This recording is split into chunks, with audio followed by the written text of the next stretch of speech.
we will start with today's class.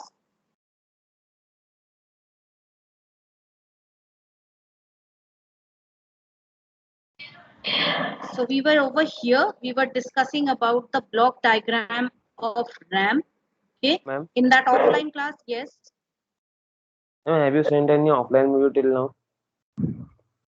I have not sent it yet. I'll be sending, I have already edited the video and I'll be sending it day after tomorrow. Okay, ma'am. Okay, all these recorded lectures, the thing is, there are too many things on my platter right now. So I just need to do things in order, because right now it is the unit test for other classes. You people don't have. So once I just get over with their work, then I will one by one start dispatching all the videos on YouTube. Right? I have already downloaded them. I just have to pass it on to YouTube. Right? So just give me few days, at least 1 week time you have to give me, so that I could do that.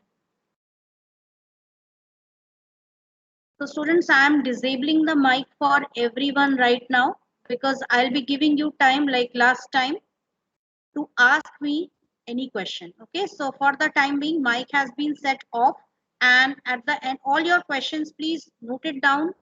As I said, make it a habit, note it down in a copy, and then you can ask me, right?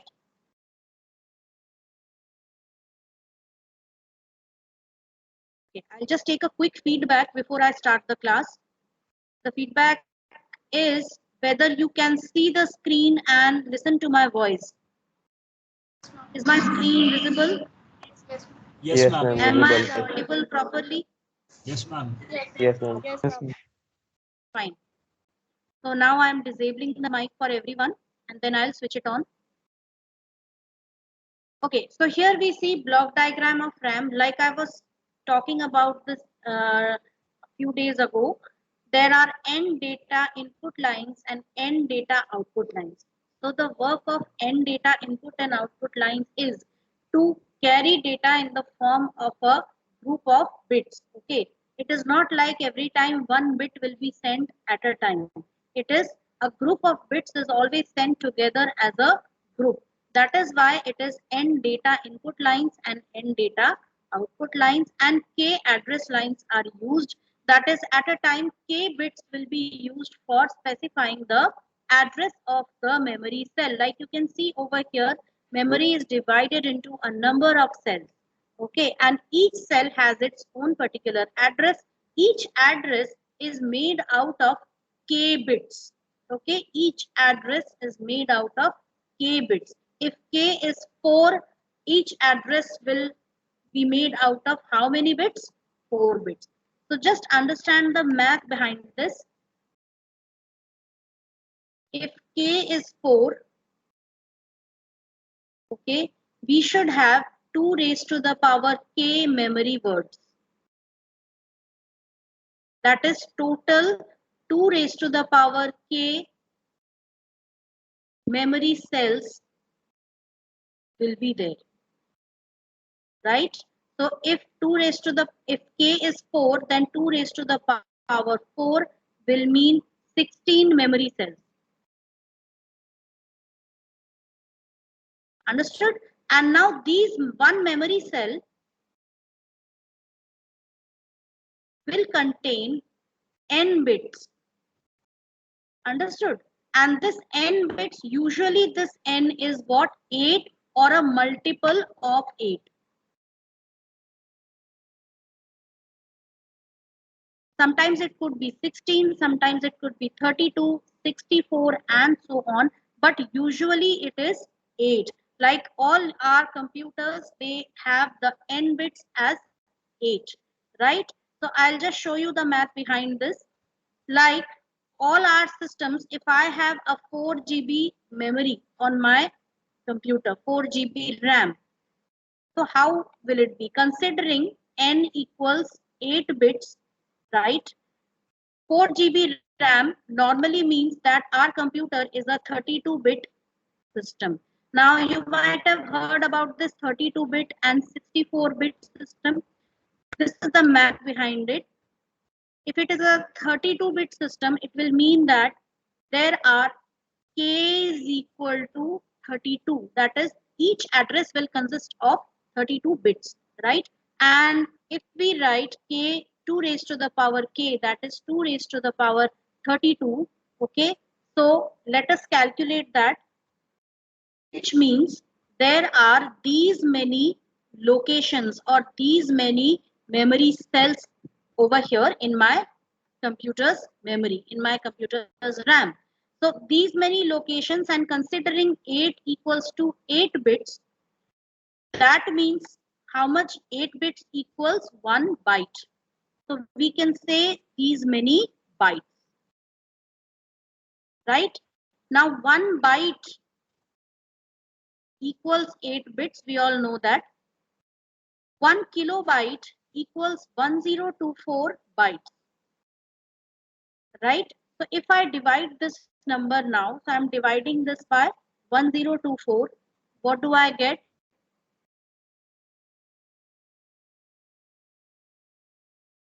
41 lakhs 94,304.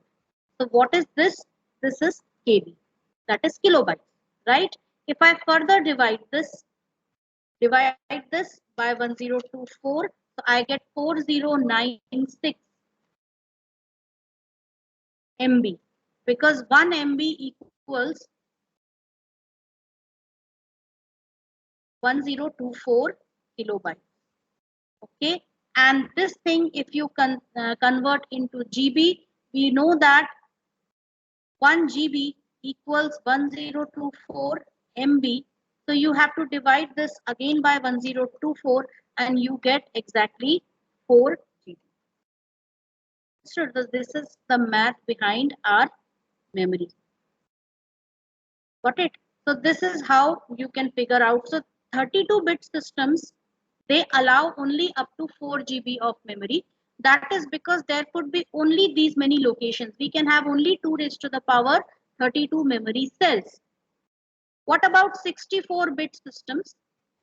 Normally these systems are, it is never 2 raised to the power 64 bits which is used. We never use 64 bits for representing the address. It is always 2 raised to the power 48 which is used. That is 48 bits are used to represent the memory address. So if you calculate 2 raised to the power 48,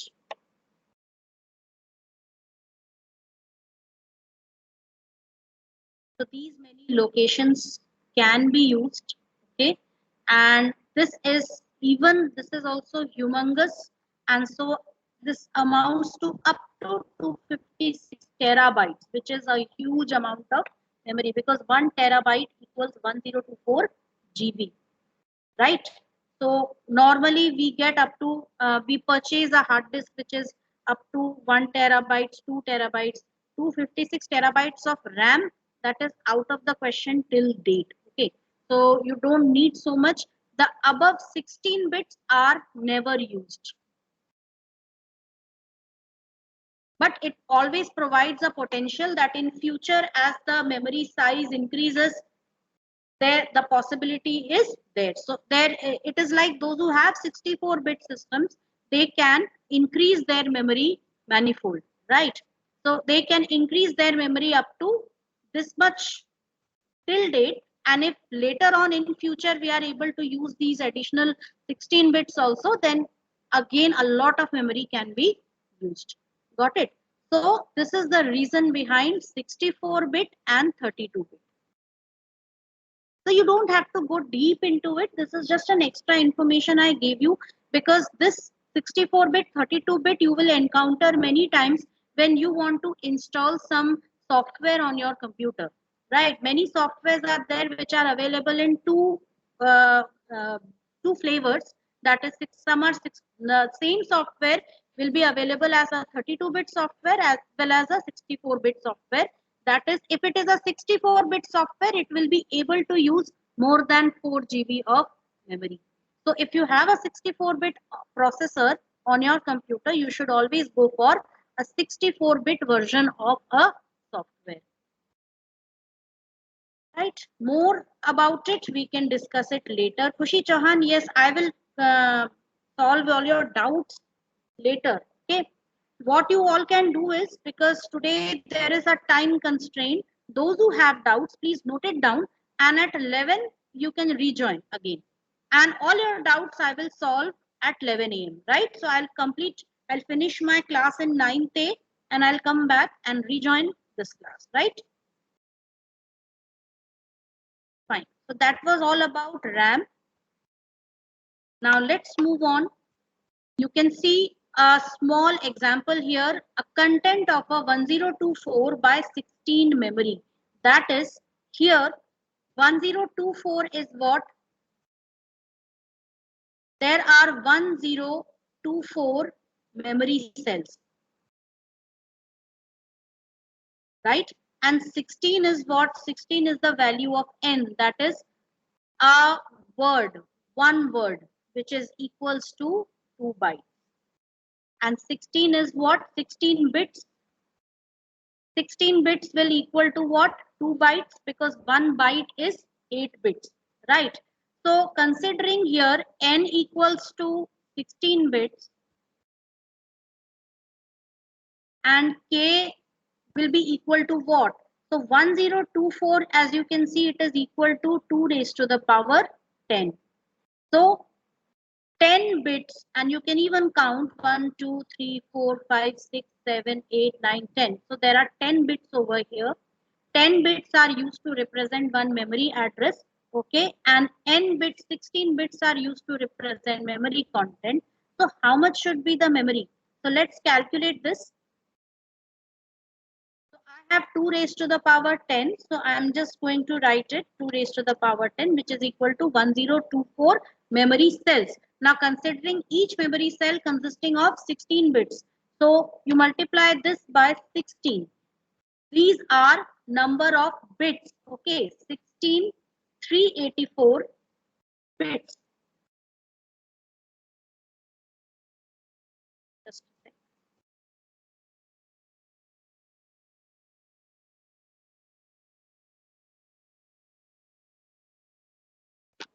Oh, 1 second.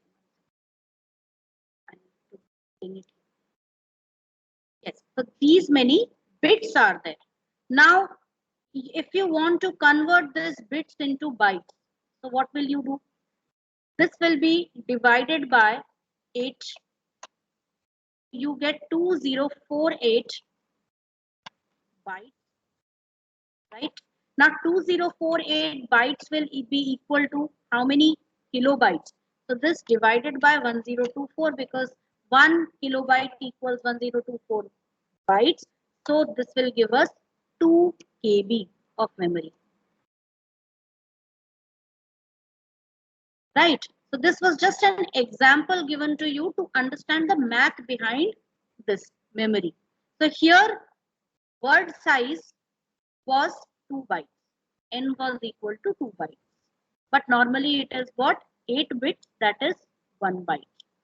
All our calculations, all whatever we do, it is always in the form of bytes, right?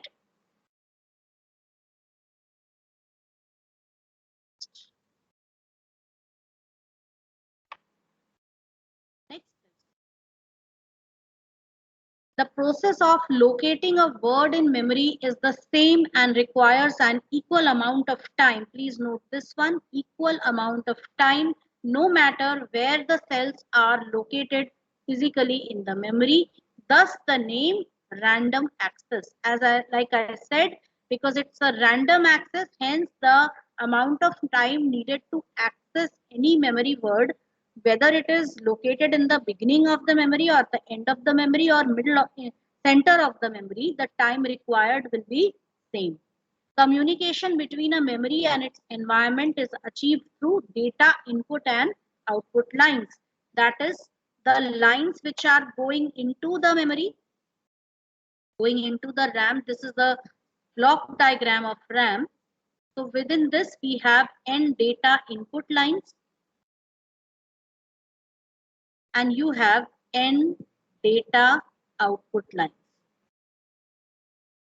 Right? So n data bits, n bits of data, they move together as a unit. Either they are going into RAM, which means data is written. Okay, data is saved in RAM, or they are coming out of it, that is data is read.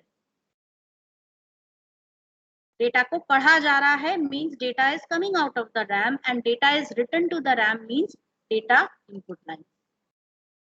Address selection lines, of course the address lines, the k bits of address which are used to represent the location of the memory cell from where I have to read or write the data.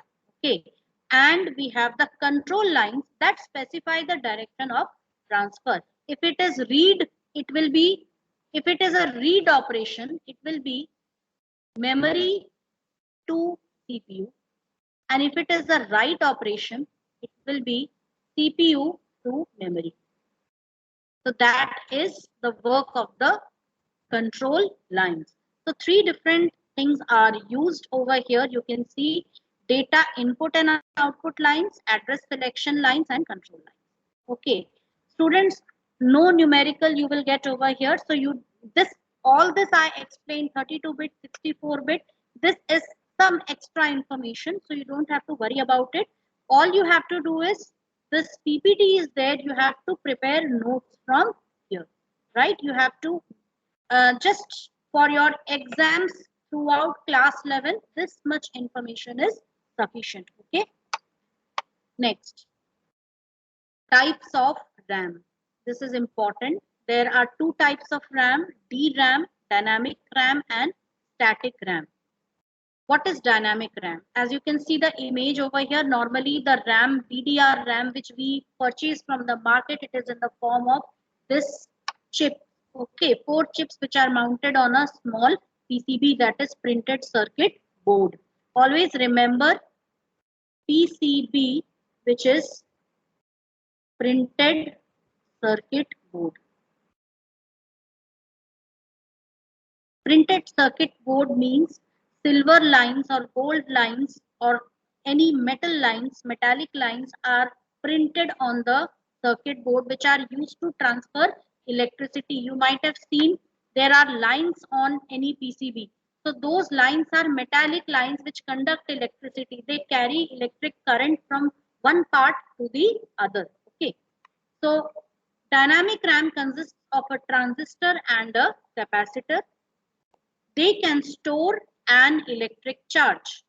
Depending upon the switching action of the transistor, capacitor either contains no charge, that is 0 bit, or does hold a charge, that is 1 bit.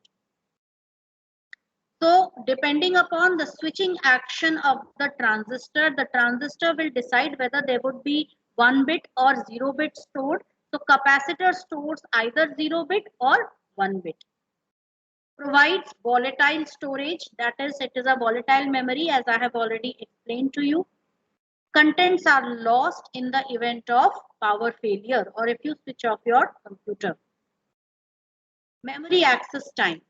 The amount of time taken to produce data required from memory from the start of access until the availability of data is called memory access time. Please understand this. The amount of time taken to produce data from the start of access means when the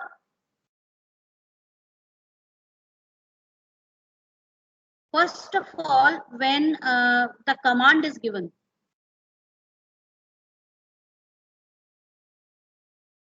To fetch data from memory. So the time required from here till the time required till the data is fetched. So this whole time is known as memory access time. Got it? When CPU issues a command for a particular for fetching data from the memory, okay, till the time the data is fetched. So that amount of time is known as access time. For example, you book a pizza, okay, on Zomato. So what you do is you just, the moment you place order, okay, that the time starts counting. That is how much delivery time is needed. So first of all, when you place order, the order will reach that particular restaurant. Then they will appoint, first Zomato will appoint a Zomato wallet, that is a person will be there, a delivery person, and then the order will be placed by the restaurant. Then they will take some time to cook, then it will be fetched by the person, and then he will come and hand it over to you in your hands. तो जब आपने place order का button दबाया और जब वो आपके हाथ में मिला, तो इस बीच का पूरा टाइम जो है, that is known as access time. So the same thing happens over here also. It is abbreviated as TAC, time needed to access data. Okay. Today's DRAM chips have access times ranging from 20 to 70 nanoseconds. Okay. I won't be able to tell you exactly how many seconds is nanoseconds. Okay. You can find it out yourself. It is a fraction of a second, a very small fraction of a second, right? So 20 to 70 nanoseconds means it is a very fast device. RAM is a very fast device. Storage capacity, only one transistor and one capacitor per bit can pack a large number of cells within the chip compared to SRAM. So that is the reason why RAM is available in slightly larger capacity than SRAM. Tens to hundreds of GB is available. Now refreshing. Capacitor loses charge over a period of time. That is the reason why it retains data for barely 1,000 of a second and hence needs to be refreshed 100 times per second. So DRAM is what? It needs refreshing every time. Just like your CRT monitor requires refreshing multiple times in a second, some 60 times in a second. So that is the reason why here DRAM also it loses charge because it needs electric charge to store the data bits, right? So this capacitor tends to lose the charge over a period of time. That is why it needs to be refreshed. That is, your electric charge has to be supplied to it around 1,000 times per second so that data retains on it. So the moment you switch off the computer or electricity goes off, this is the reason why the charge is completely discharged. It is completely discharged.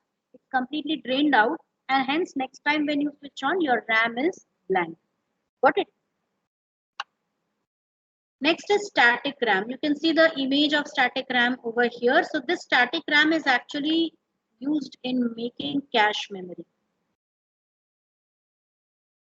Cache memory is a special type of a memory which is also a very high speed memory, and it is used to store the recently used applications, recently accessed applications.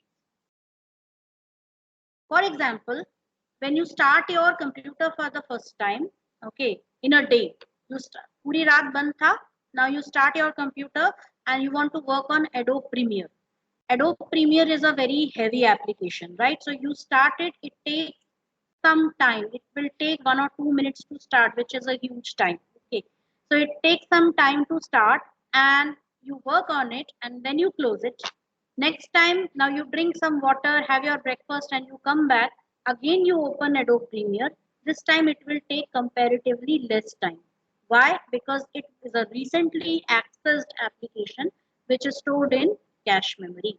Now, cache memory can only store a limited number of recently accessed applications because it is available in a very limited amount. So it is volatile as long as power is supplied, but doesn't need much refreshing in a second. No special regenerator circuits needed to retain stored data. Internal flip-flops these flip-flops are special type of electronic circuitry. You don't need to study about this in class 11th and 12th because it is beyond the scope of the syllabus. Okay, so these are used to store binary data, and stored information remains valid as long as power is supplied to the unit. Okay, no refreshing is needed over here. Takes up more space than DRAM. Faster access time about 10 nanoseconds. Used in cache memory. So these are some of the points related to static RAM, and now that is why you might have heard about SSD drives, SSD hard drives. Okay, so SSD hard drives are solid state drives.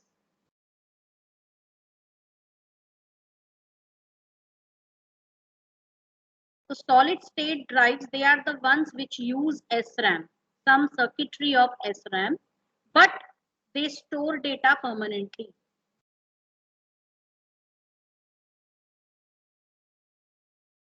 Store data permanently, have no movable parts. Okay, and this is similar to your USB pen drive. Just like your pen drive doesn't, it also is a solid state drive, and it doesn't have any movable parts, but it stores data permanently. Solid state drives are those, and they work 10,000 times faster than the currently available hard drives. Understood? So this is the reason why solid state drives are very popular, but they are comparatively, they are very expensive also. And these days the norm is 256 GB SSD, which comes along with a computer. So you can choose to have, if you are assembling a computer, you can choose to have 1 terabyte of the normal SATA hard disk, and you can also opt for 256 GB of SSD. But that will increase the cost of your total cost of your computer. So if you are ready to compromise on the speed, then you can go for SSD.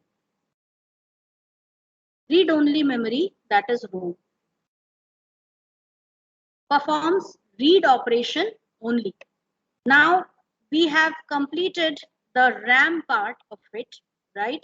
Now we are coming to which part? ROM, that is read-only memory. It performs only read operation, and it is also fit as a chip on your printed circuit board, that is motherboard. No write capability because it follows this rule, that is write once, read many.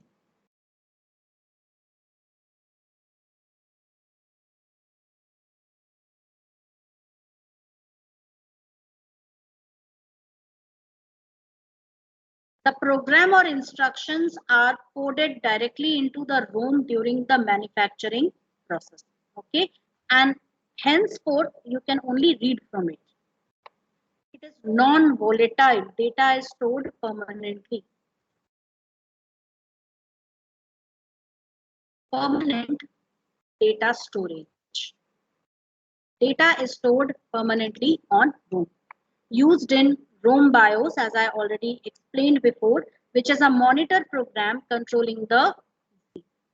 Okay, so this is read-only memory. Now, read-only memory also has several types. PROM, that is programmable read-only memory. EPROM, electrically programmable read-only memory.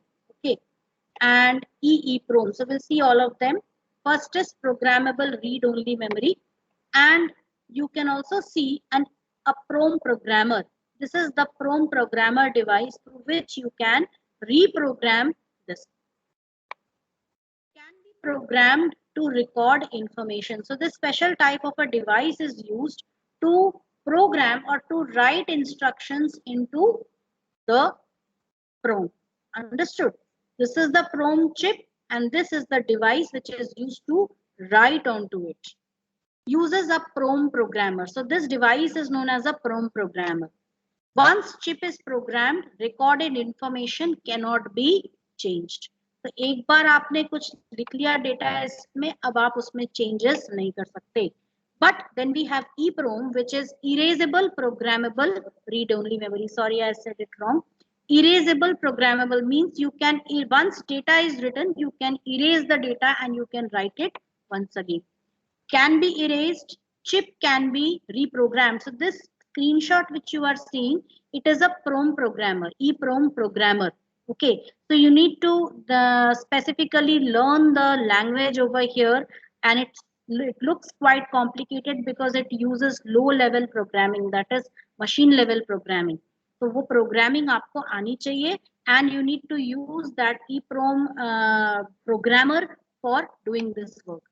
Uses a special PROM program facility. So this device is used for doing that.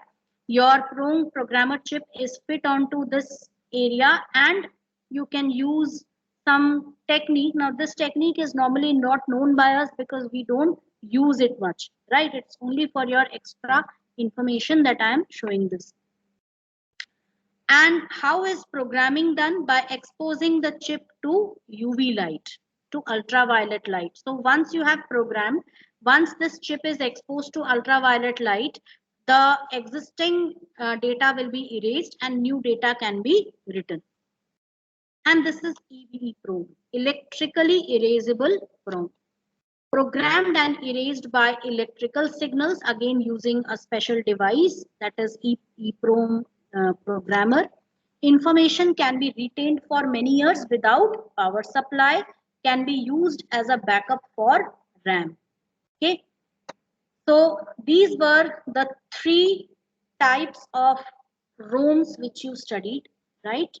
So depending upon the usage of each, they are used. Normally this is the one which is used these days, that is EEPROM.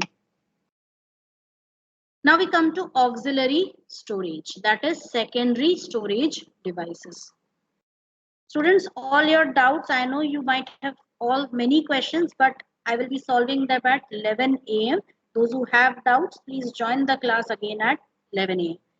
So auxiliary storage. So you can see over here, now I have prepared some self-made animation on this. I worked really hard on this PPT.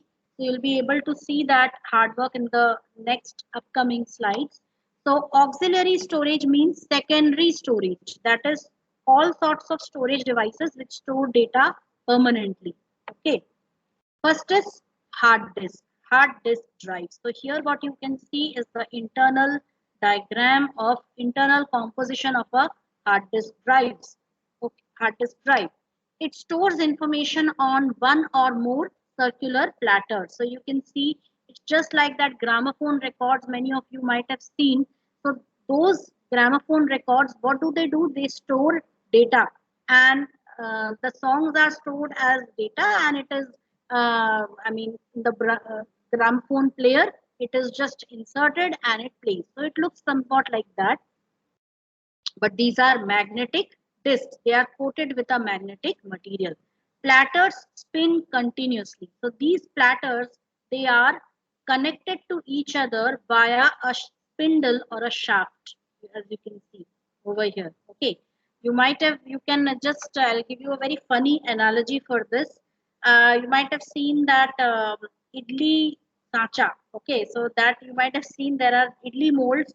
They also come in platters, and platters are connected to a spindle in between, and they are placed in that steamer.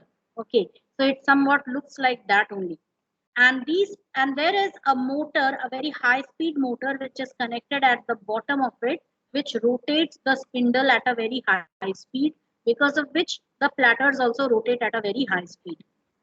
Coated with a magnetic material. Each platter is coated with a magnetic material. Information is read or written by magnetic heads. So you can see an arm assembly over here, which has magnetic heads. These strips with black colored square at the end, they are the magnetic read or write head. They are connected with the platters from with each side of the platter. Okay, and they will be used to read or write data onto it. Heads are mounted on axis arms. Information is recorded in bands called tracks. tracks are divided into pie-shaped sections called sectors. Now look here. This is one platter, and here you can see there is a circle. So this circle which was drawn now, it is a track. Likewise, there are multiple tracks on your platter, and each track is divided into a number of parts known as sectors. So this shaded part is a sector. This shaded part, as you can see, it is a sector. Data is saved on this shaded part. So likewise, there are multiple platters. They will be divided into multiple tracks and sectors. This is a sector.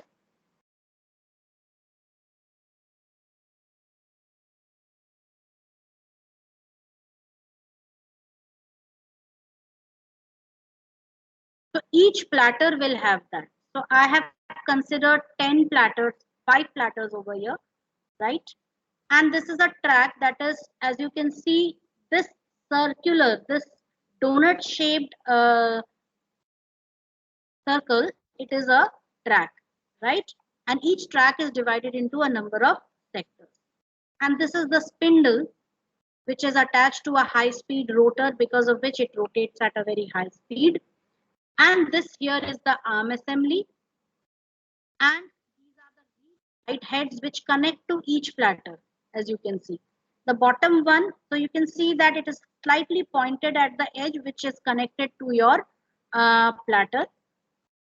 So this is the arm and this is the read write head. There are 2 arms for each platters. Okay, for each side of the platters, data is recorded on each side, upside also, downside also. And this dotted line, you can see it connects all the tracks of the same size, all the tracks of the same diameter. So this is a cylinder. Okay, it's an imaginary cylinder which specifies the track number and on a particular platter. Track number on all the platters. So you can see it over here. This is the platter. And these are the tracks.